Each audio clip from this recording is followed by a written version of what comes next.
Hello everyone.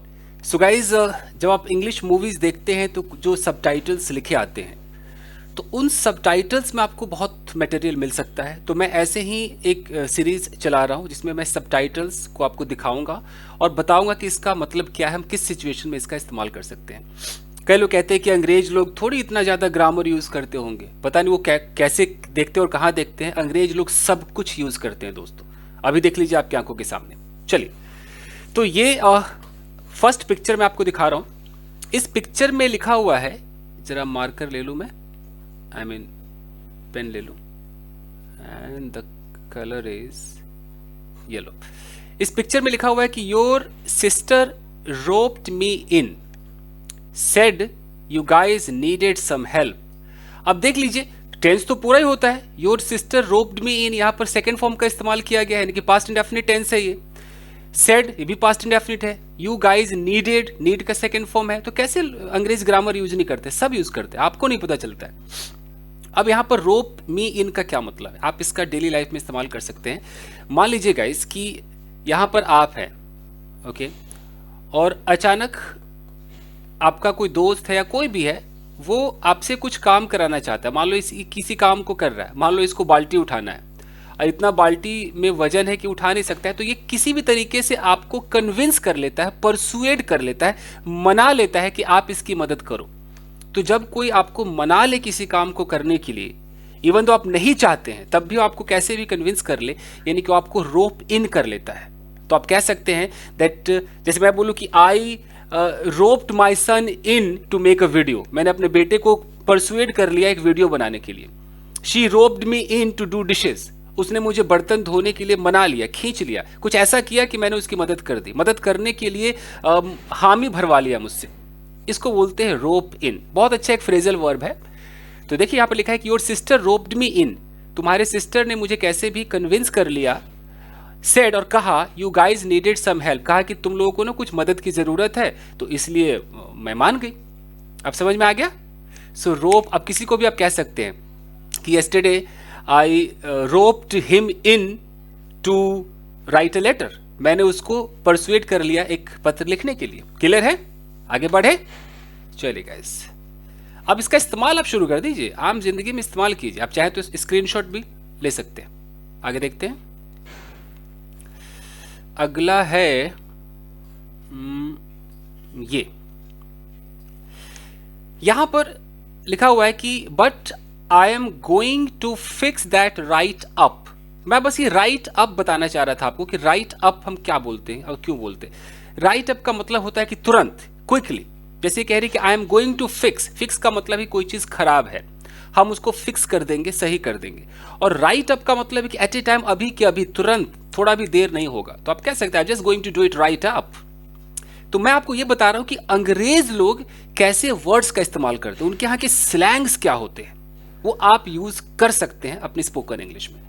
सो अब कोई भी चीज अगर खराब है और आप कह रहे हैं ओके ओके मैं अभी इसको तुरंत सही करता हूं, आप कह सकते हो no, I am gonna fix it right up, right up. I am gonna make food right up, right up मतलब अभी के अभी, तुरंत। क्लियर है? चलिए आगे देखें। तो अगला है, देखिए अगला जो है यहां लिखा हुआ है कि so much so that he wants मी। पहले इसको देख लीजिए, सो मच सो लिखा है, फिर है दैट ही वांट्स मी, और आगे सेंटेंस और है इसका। दूसरा है to live in his house, so much so that he wants me to live in his house permanently. अब इस सो मच सो क्या है, इसको समझिए आराम से। पहले सो मच सो का हम इस्तेमाल करते हैं कि टू अ ग्रेट एक्सटेंट, यानी कि किसी हद तक। जैसे मैं बोलूं कि अधिक से अधिक, सो much so that he wants, अधिक से अधिक वो जो चाहता है कि मैं यहां रहूं। So much so that he wants me, वो चाहता है कि मैं क्या करूं, तो me to live in his house, वो अधिक से अधिक चाहता है कि मैं उसके घर में परमानेंटली रहूं। इसको हम कहते हैं सो मच सो। जैसे कि सो मच सो, ऐसे भी कह सकते हैं कि I love him so much so that I can't tolerate if he talks to someone, या if she talks to someone, ऐसे करके मुझसे इतना ज्यादा। सो मच सो का मतलब होता है इतना, इस हद तक। तो ही सो मच, ऐसे भी आप शुरू कर सकते हैं कि so much so he wants me to to spend some time with him, यानी कि सबसे ज्यादा वो मुझसे ये चाहता है कि मैं उसके साथ समय बिताऊं। तो या तो ऐसे बोलिए कि so much so he wants me to do something, यानी कि सबसे ज्यादा वो चाहता है कि मैं ये करूं। जैसे so much so I want you to watch my videos, मैं सबसे ज्यादा आप लोगों से यही चाहता हूं कि आप मेरे वीडियोज देखो। इस तरीके से सो मच सो का इस्तेमाल करेंगे। या आप ऐसे बोल सकते हैं कि मैं उसे इतना नफरत करता हूं, I hate her so much so that I can't see her face, मैं उसका फेस भी नहीं देख सकता। ये होता है सो मच सो। आगे बढ़े, चलिए गाइस। अगला यहां पे लिखा हुआ है ये, no I already ran into him literally. अब ये रैन इन टू हिम क्या है? एक फ्रेजल वर्ब होता है run into, run into. अब रन इन टू का इस्तेमाल हम कब करते हैं? दो तरीकों से करते हैं। मान लीजिए कि कोई कार है और ये कार मान लो किसी चीज से टकरा जाए, पेड़ से टकरा जाए, तो हम कह सकते हैं कि the car ran into the tree. लेकिन अगर कोई इंसान है और वो इंसान किसी इंसान से अचानक मिले, अचानक से टकरा जाए, चलते फिरते, अरे तुम यहां, ये वाली फीलिंग हो, वहां भी हम कह सकते हैं रन इनटू, उसका सेकंड फॉर्म रैन हो गया। सो अब ये कह रही है लड़की कि oh no no no actually I already ran into him, मैं पहले उससे मिल चुकी हूँ, मिल गई, टकराई, तो ये रैन इनटू है। Yesterday I ran into my friend, कल मैं अपने दोस्त से टकरा गया। टकरा गया मतलब ऐसे नहीं ठक से टकरा गया, कोई इंसान टकराए मतलब वो अचानक एक दूसरे को देखे, मिले, और कोई चीज अगर लग जाए, गाड़ी वाड़ी, तो वो वाकई टकरा गई। आगे देखें, चलिए। यहां लिखा हुआ है कि hey how come you didn't tell him. अब यहां पर कितना अच्छा हाउ कम का इस्तेमाल किया गया, हाउ कम। हालांकि मैंने एक वीडियो बनाया हुआ है हाउ कम पे। हाउ कम का मतलब होता है कि यार ऐसे कैसे भाई? मान लो कि आप कह रहे हो कि ये पता है यार, कल ना उसने मुझे यार थप्पड़ मार दिया, और आप कह रहे हो how come she slapped you, how come, ऐसे कैसे उसने थप्पड़ मार दिया? मतलब आप बस जानना चाहते हो कि ऐसे कैसे हो गया। How come you left him alone, ऐसे कैसे तुमने उसको अकेला छोड़ दिया यार। How come you didn't give him money, ऐसे कैसे तुमने उसको पैसे नहीं दिए। तो उसी तरीके से how come you didn't tell him, ऐसे कैसे तुमने उसको बताया नहीं, पागल, बताना चाहिए था ना। How come you didn't tell him, ये होता है हाउ कम। ठीक है जी, आगे देखें। चलिए अगला यहां लिखा है कि आई जस्ट, फिर है यू नो, बीच में ये यू नो लगा दिया, wanted it to be a surprise. अगर मैं यू नो को हटा दूं तो इसका मतलब है I just wanted it to be a surprise. हालांकि छोटा सा सेंटेंस है, मैं क्यों बता रहा हूं। जैसे आप कह रहे हैं यार मैं चाहता था कि एक सरप्राइज हो, I just wanted it to be a surprise. मैं चाहता था कि वो मेरे साथ बैठे, तो आप ऐसे बोल दीजिए, मैं चाहता था कि वो मेरे साथ बैठे। आप कैसे बोलेंगे? आई वॉन्टेड हिम या हर, अगर लड़की है तो हर, आई वॉन्टेड हिम या her to sit with me, क्यों मेरे साथ बैठे, टू सिट विद मी, लिखा ही नहीं जा रहा, विद मी, ऐसे। मैं चाहता था कि वो मेरे लिए चाय बनाए, आई वॉन्टेड हर या him to make tea for me. मैं चाहता था कि एक बहुत अच्छी पार्टी हो, I wanted it to be a grand party. समझ में आ रहा है गाइस? तो आप ऐसे इसका इस्तेमाल कर सकते हैं। किस चीज को आप कह सकते हैं कि मैं चाहती थी कि ये एक बहुत ही शानदार भोजन हो, I wanted it to be a very delicious food. Correct? चलिए आगे देखें। ओके, अब यहाँ पूरे डायलॉग को पढ़िए तब आपके समझ में आएगा। यहाँ लिखा है कि we have a genuine TV star. यहाँ पर हैव हमारा पोजीशन दिखा रहा है कि हमारे पास एक बहुत ही जेन्युइन एक टीवी स्टार है। अब अगला सेंटेंस देखिए, that does a weekly segment on the news, यानी कि वो न्यूज पर क्या करता है, वीकली सेगमेंट करता है, यानी कि हर हफ्ते एक छोटा सा न्यूज लाता है वो टीवी पर। आगे क्या है, brings in a lot of donation. मैं बस यही ब्रिंग इन आपको सिखाना चाह रहा था, इसलिए मैंने सब कुछ बताया। मतलब कि एक बंदा है जो टीवी के लिए एक छोटा सा न्यूज सेगमेंट करता है, टीवी पर हर हफ्ते एक न्यूज देता है, और क्या करता है इस न्यूज से, brings in a lot of donation, और बहुत सारे पैसे कमाता है। तो ब्रिंग इन एक ऐसा फ्रेजल वर्ब है जिसका मतलब होता है मेक मनी। आप कह सकते हो कि you know my restaurant brings in dollars and dollars, मेरा जो रेस्टोरेंट है वो बहुत सारे पैसे। तो ब्रिंग मतलब लाना, तो यूं समझ लीजिए अंदर लाता है, यानी कि कमाता है। Okay, this business brings in lot of money, ये बिजनेस बहुत सारे पैसे कमाता है। तो ब्रिंग इन का इस्तेमाल आप मेक मनी के तौर पर कर सकते हैं, जैसा इन्होंने किया हुआ है। Our business brings in a lot of money. Clear? कोई डोनेशन ला रहा है पैसे के रूप में तो है ही, you know, this video will bring in a lot of donations, आप ऐसे ही बोल सकते हैं। आगे देखें, चलिए अगला यहां पर क्या लिखा है कि she is just the most adorable thing I have ever seen. अंग्रेज लोग ये आई हैव एवर का इतना अच्छा इस्तेमाल करते हैं, मैं आपको बताना चाह रहा हूं। जैसे अब आपने किसी को देखा, मान लो यहां पर कोई चीज है, अब यहां पर कह रहा है कि she is the most adorable thing. Adorable मतलब मान लो ये कोई लड़की है या कोई भी फीमेल है, अब किसी ने इसको देखा और बोला कि यार ये इतनी एडोरेबल है ना, इतनी प्यारी है ना, आई हैव एवर सीन, मतलब मैंने अब तक जो देखा है ना अपनी लाइफ में, उसमें से ये सबसे ज्यादा प्यारी है। मान लीजिए आपने कुछ खाना खाया, कुछ भी खाया, और आपने बोला oh this is the most tasty food I have ever eaten, उसकी तारीफ करो और बीच में आपको बस ये आई हैव एवर लगा करके वो ईटन, वो ड्रंक, वो सीन, ये आपको दिखा देना है। आप कोई मूवी देखो और आपने बोला कि wow this is the fabulous movie I have ever watched, मतलब मैंने अब तक जितनी भी मूवीज देखी होगी उसमें से सबसे मतलब जो फैबुलस है, बेहतरीन है, आउटस्टैंडिंग मूवी है। कोई आपने प्रोग्राम देखा, टीवी पे कोई शो देखा, आपने बोला this is the ट्रेमेंडस show I have ever watched on TV, तो हम ये आई हैव एवर का इस्तेमाल कर सकते हैं। आप किसी जगह पे चले गए, आप कह सकते हो this is the magnificent place I have ever been to, जहां मैं मतलब आज तक गया हूं, सबसे बेहतरीन जगह है। क्लियर है? ये है एवर, खाने पीने सब में यूज होता है। ओके चलिए आगे देखते हैं। You are the great person I have ever met with, ऐसे बोल सकते हैं। यहां लिखा है कि oh no I don't believe that couldn't possibly be true. ये मैं इसलिए आपको दिखा रहा हूं, ये हम कहते हैं ना कि कोई चीज हम सरप्राइज करते, नहीं मुझे यकीन नहीं यार, ये कतई सत्य नहीं हो सकता, नहीं ये बिल्कुल सच नहीं हो सकता, तो हम कहते हैं दैट कुडंट बी ट्रू। बीच में आप पॉसिबली भी लगा सकते हो, that couldn't possibly be true. तो मैं तो कहता हूं कि अंग्रेजों का ना सिचुएशनल डायलॉग्स को ना आप रटना शुरू करें, उसको बोलना शुरू करें। सिचुएशन जब भी आएगा, अब कभी भी आपको कुछ लगे कि अरे यार नहीं मैं इसको नहीं मान सकता, नो ये सच नहीं हो सकता है, दैट्स नॉट बी ट्रू, या तो आप बीच में पॉसिबली लगा दे कि that couldn't possibly be true. आप कुडंट का इस्तेमाल करेंगे तो दैट कुडंट बी ट्रू भी कह सकते हैं, और that couldn't possibly be true भी कह सकते हैं कि ये बिल्कुल पॉसिबल नहीं हो सकता है। हम लोग हिंदी में कैसे ट्रांसलेट करते हैं, इट कांट बी ट्रू, हम सकता के चक्कर में कांट में चले जाते हैं। अंग्रेजों का सीखे तरीका, दैट कुडंट बी ट्रू, आप ऐसे बोल सकते हैं, यूज कीजिए। चलिए आगे देखें, वीडियो ज्यादा बड़ा नहीं करना है।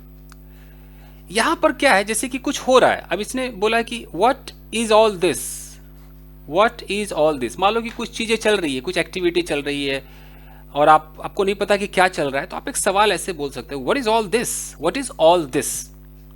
तो ये एक तरीका है सवाल पूछने का। हम व्हाट इज दिस तो कह ही देते हैं, थोड़ा सा एक तरीका है व्हाट इज ऑल दिस, क्या है ये सब, कुछ भी तो आप बोल सकते हैं। ठीक है जी, चलिए ये सीरीज अब मुझे बताना अगर आपको इंटरेस्टिंग लग रहा हो तो मैं इसको कंटिन्यू करूंगा। हालांकि इतने सीरीज में चलाता हूँ, कंटिन्यू तो ढंग से हो नहीं पाता है, I will try my level best. यहां पर लिखा है कि to introduce you to another lovable pooch. देखिए यहां मेन मैं आपको एक पूछ बताना चाह रहा था। पूछ एक ऐसा उनका स्लैंग है अंग्रेजों का कि आप डॉग को ना, डॉग तो बोलते ही, आप डॉग को पूछ भी कह सकते हैं, POOCH। आप ढूंढ लीजिएगा, गूगल सर्च कर लीजिएगा। पूछ का मतलब है कुत्ता, तो आप कह सकते हो वाओ सच अ लवेबल एडोरेबल पूछ। तो ये एक अच्छा वर्ड है, तो आप इस्तेमाल कीजिए। चलिए गाइस आगे देखें फटाफट। ओके अब यहां भी देखिए लिखा है कि यू आर लकी, तुम लकी हो, you are so dang cute. अब ये डैंग क्यूट ना, बस ये मुझे डैंग ही आपको सिखाना था। डैंग क्यूट क्या है, जैसे हम लोग पहले बोलते थे ना dam cute, damn boring, dam करके हम एम्फेसाइज करते हैं, उसी तरीके से डैंग भी आप कह सकते हैं, इनका स्लैंग है। डैंग करके बोल सकते हैं कि dang cute, dang lovely, dang bad, ऐसे भी बोल सकते हैं। डैंग का मतलब कि जो चीज है ना, डैंग बोलते उसकी मात्रा बढ़ा रहे हैं आप, डैंग करें। क्यूट है बंदा, जैसे आपने बोला डैंग क्यूट, तो क्यूटनेस की मात्रा बढ़ गई, डिग्री बढ़ा दी आपने। ठीक है जी, चलिए गाइस वीडियो को बार बार देखिए और याद कर लीजिए, रट लीजिए चीजों को। अगला है, यहां पर लिखा हुआ है कि कार्ली मोनरो, अब डायलॉग को पढ़िएगा। You are exactly the same, तुम बिल्कुल नहीं बदली, तुम वैसी की वैसी हो। अब वो कह रही कि सो आर यू, तुम भी तो नहीं बदली, तुम भी तो वैसे ही हो, सो आर यू। तो ये हम कब बोलेंगे सो आर यू? मान लो अगर हमें कहता है, कोई कहता है कि यार तुम पागल हो, यू आर मैड, मैं बोलूंगा सो आर यू, तू भी है बे। You are so fat, so are you, तू भी तो है। You are upset, so are you, तू भी अपसेट है। तो ये सो आर यू का मतलब है कि जैसा तू मेरे को कह रहा है ना वैसा ही तू है। तो आप ऐसे सो आर यू का इस्तेमाल कर सकते हो। होता क्या है, सिर्फ आर के साथ नहीं, सब चीज के साथ है। अगर मैं कहता हूं कि शी इज ब्यूटिफुल, यार वो सुंदर है, शी इज ब्यूटिफुल, मैंने किसी से बोला शी इज ब्यूटिफुल। मान लीजिए मैं हूं और मैं एक लड़के को, मान लो एक और यहां पर लड़की है और मैं इस लड़की को कह रहा हूं कि देख देख उसको देख, शी इज ब्यूटिफुल, वो सुंदर है। ये लड़की कह रही मैं भी तो हूं, तो ये कह सकती सो एम आई, सो एम आई। तो अंग्रेज लोग ऐसे शॉर्टकट बोलते हैं, ये ऐसे नहीं बोलते आई एम ऑल्सो ब्यूटीफुल, ऐसे नहीं, सो एम आई, यानी कि जैसा वो है वैसा मैं हूं। ओके, तो ऐसे है। किसी ने बोला कि I love mangoes, I love mangoes, तो आप क्या बोलेंगे सो। अब आप एम नहीं लगा सकते क्योंकि ये love mangoes present indefinite tense है, तो प्रेजेंट इंडेफिनिट का हेल्पिंग वर्ब एम नहीं हो सकता है, डू डज होता है, तो आप बोलोगे सो डू आई। कोई कहता है, जैसे सामने वाले ने बोला यार आई लव मैंगोज, आप कह रहे हो मैं भी तो पसंद करता हूं भाई, सो डू आई, ऐसे। ठीक है जी। अब देखिए, अब यहां पर उसने बोला I take that as a compliment, मैं इसको एक कॉम्प्लीमेंट की तरह लूंगी। तो ये लड़की कह रही है सो विल आई, मैं भी इसको कॉम्प्लीमेंट की तरह ही लूंगी, सो विल आई। मैं दिल्ली जाऊंगी, सो विल आई, मैं भी जाऊंगी, मैं भी जाऊंगा। क्लियर? चलिए, यह एक सेंटेंस है, माई head is spinning, they want me. अब हेड इज स्पिनिंग का मतलब है या तो वाकई आपको चक्कर आ रहा हो, या आप कंफ्यूज हो, या तो आपने पी ली हो और आप कह रहे हो माई हेड इज स्पिनिंग, या आपको कोई ऐसी खबर मिल गई हो कि क्या मैं सिलेक्ट हो गया हूं, oh my god my head is spinning, I can't believe it, ऐसे करके भी आप बोल सकते हो। तो माई हेड इज स्पिनिंग का मतलब कि हम कंफ्यूज, मेरे तो समझ में नहीं आ रहा, मेरा तो सर चकरा रहा है, वाकई मैं सिलेक्ट हो गया हूं क्या, ऐसे बोलते हैं। ठीक है जी, तो आप भी यूज कर सकते हैं सिचुएशन पर। आगे देखें, आगे यहां पर लिखा है कि should I tell her the doggy made a messy on her shirt. अब ये मेड अ मेसी, मेसी का मतलब होता है गंदा कर देना, गंदा। मेक का मतलब उसको कर देना, तो मेक अ मेसी का मतलब है गंदा कर देना, तो मेक का मेड हो गया। अब डॉगी ने उसके शर्ट को गंदा कर लिया, गंदा कर दिया क्योंकि उसने डॉगी को पकड़ा हुआ, तो कह रही कि शुड आई टेल हर, क्या मैं उसे बताऊं कि डॉगी ने उसके शर्ट को गंदा कर दिया, doggy made a messy on her shirt. तो आप कह सकते हो no this pooch has made a messy on your shirt, on your this, he has made a messy there. तो मेसी का मतलब गंदा कर देना। क्लियर? चलिए आगे देखें। अब यहां पर एक एक्सप्रेशन अंग्रेज लोग बहुत यूज करते, ओ बॉय।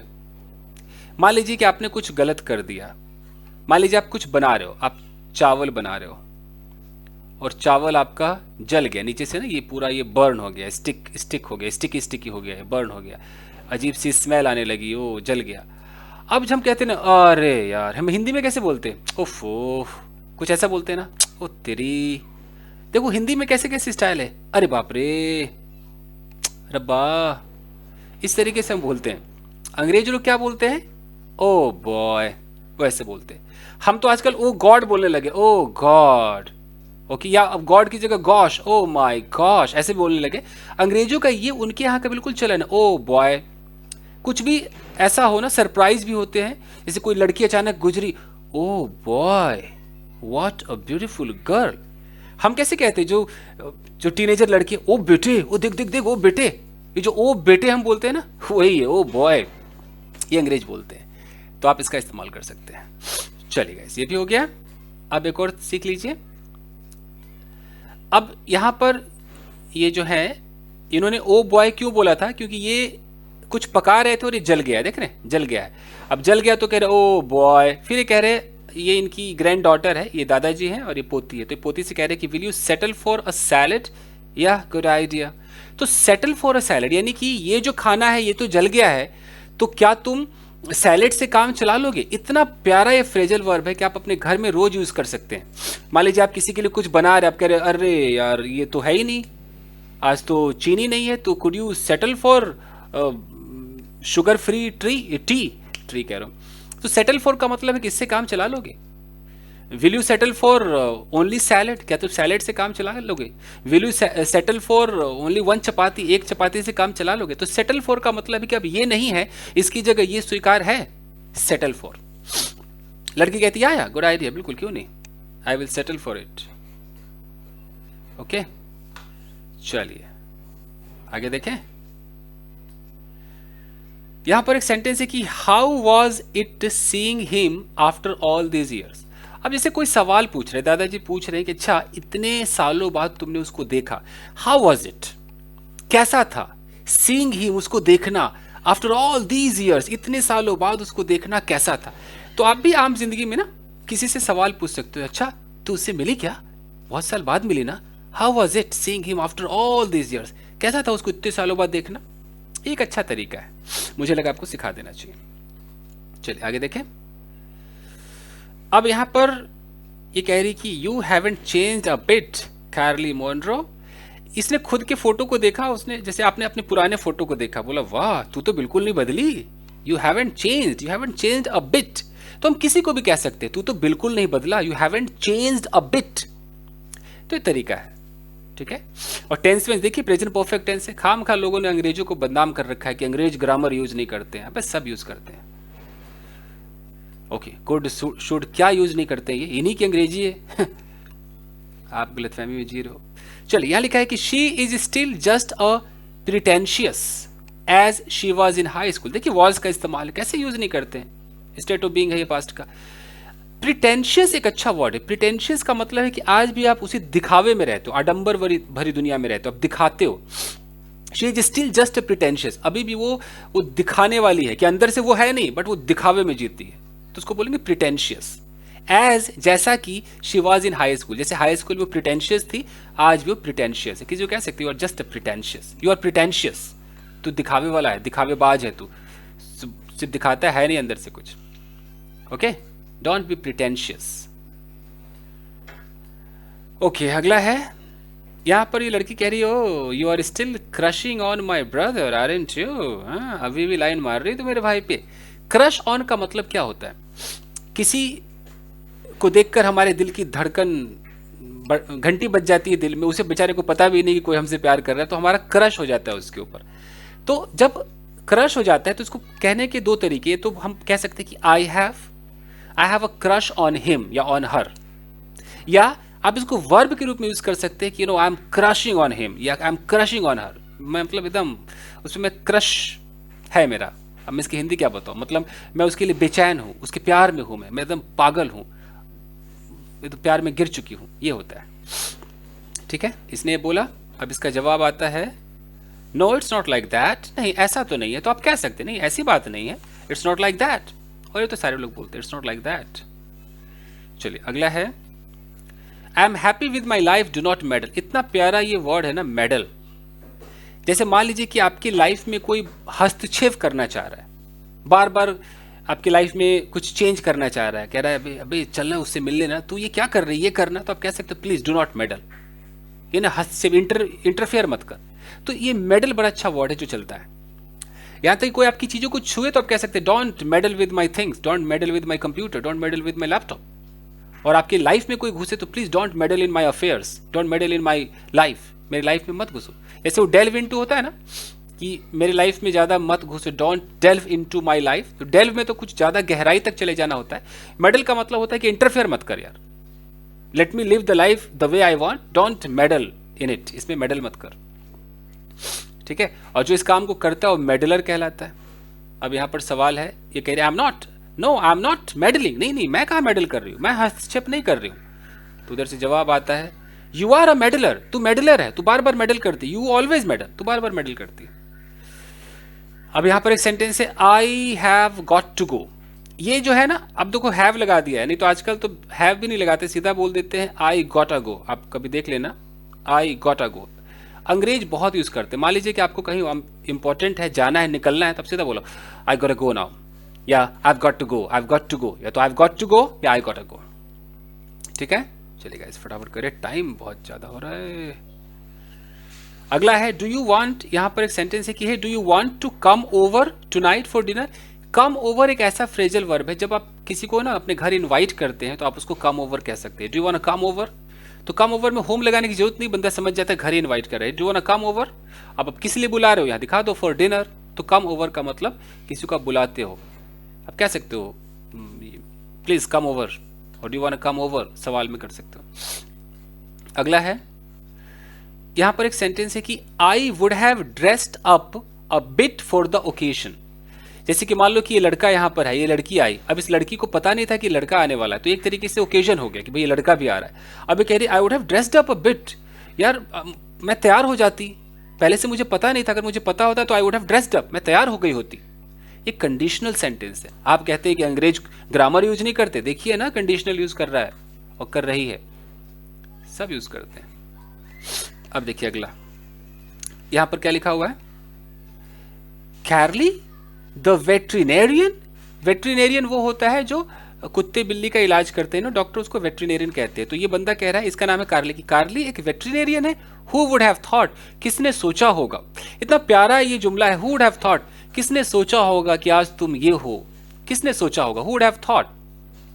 अब इसका जवाब आ रहा है, जवाब में ये कह रही कि डैन द डॉग मैन, इसका नाम डैन है। Who would have thought, Dan जो कुत्तों को हैंडल करता है, किसने सोचा होगा। तो हु वुड हैव थॉट का मतलब किसने सोचा होगा। चलिए यहां पर अगला है कि the puppy that got swept into the creek behind your house. देखो पपी का मतलब कुत्ते का बच्चा, गॉट स्वेप्ट का मतलब है बह गया, इनटू द क्रीक, क्रीक का मतलब होता है छोटी जो नदी होती है। बिहाइंड योर हाउस, आपके घर के पीछे छोटी नदी थी। तो क्रीक, मुझे ये क्रीक वर्ड आपको सिखाना था। क्रीक का मतलब जहां से छोटा सा हो, जहां से पानी गुजरे, वो क्रीक कहलाता है। वो नदी के लिए होता है, साफ पानी निकलता रहता है। आगे देख लेते हैं। अब यहां पर इसने बोला है कि I kind of hate being on television.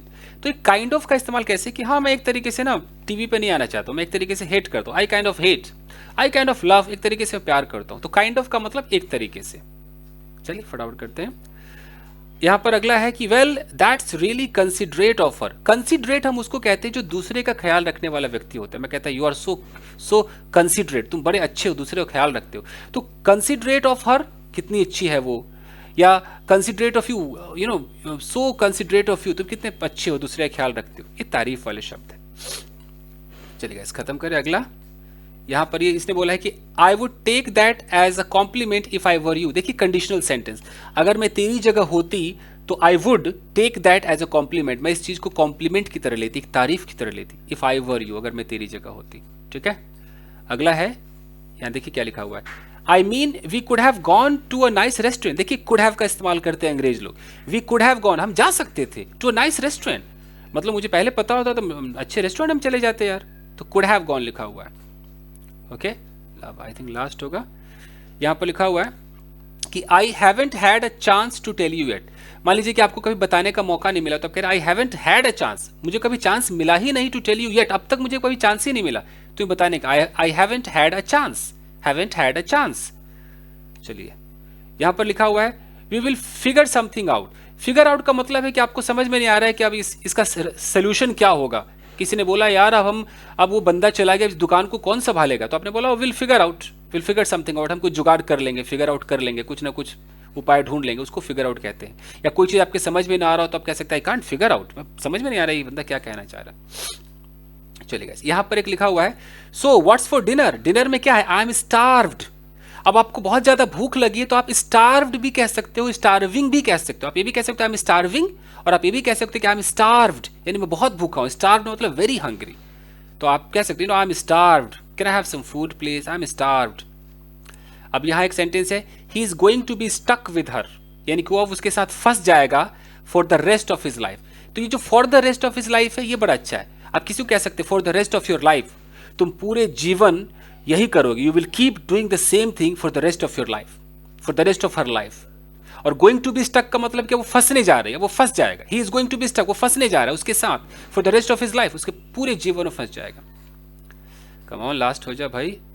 हाँ, यहां पर एक सेंटेंस देखिए, well that's because she takes after मी।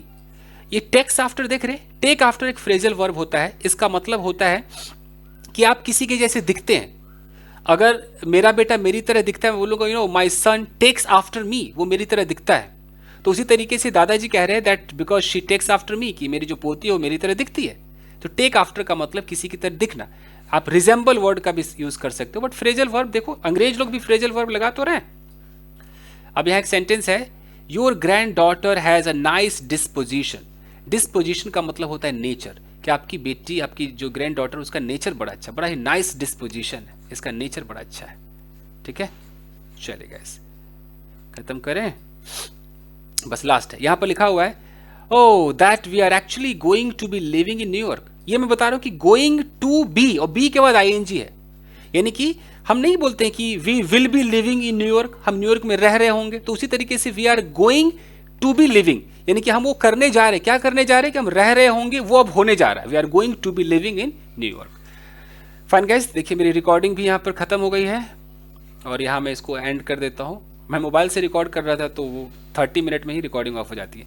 चलिए guys, so thank you very much everyone for watching this. आप मुझे बताइएगा कि आपको सीरीज कैसा लगता है। See you in another episode, till then take care and